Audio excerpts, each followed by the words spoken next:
I walk into the rough house thinking about these ideas and getting lost in the possibilities. I am obsessed with literature and I am obsessed with writers and I am obsessed with PKD and sci fi. So, full of enthusiasm and energy, I present my ideas to the group, focusing on the psychology of Philip's sci fi ideas and sharing one of his short stories with the group.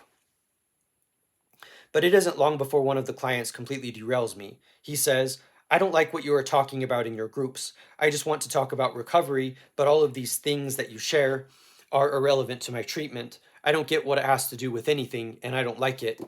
He says more, but I'm already on the defense. I cave in. I stop listening.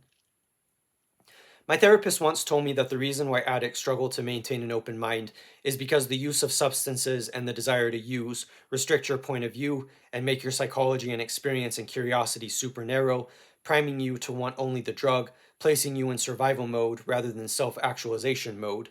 Yet I can't help but get hurt at what this person is saying because I was really excited to talk about something out there and interesting and fascinating and mind bending rather than just focusing on dry, clinical, boring work, which I would certainly do if that's what the peers really want. Well, let's just try this story, and if we don't like it, we can do something else. If you're looking for things that are specifically helpful for your recovery, we can always bring in more DBT, and I know that there are a lot of good coping skills that we can learn about. There's a lot of good information out there for recovery. But let's just try this.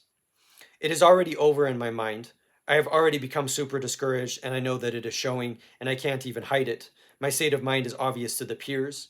Here I was excited to show how someone who struggled with substances wrote a book that was literally all about his recovery, as it was Philip's attempt to write a book that doesn't celebrate drug use, but instead modeled sobriety. He often wrote about his experiences with mental illness, with substance use, and one could argue that's what his whole corpus of writing focused on.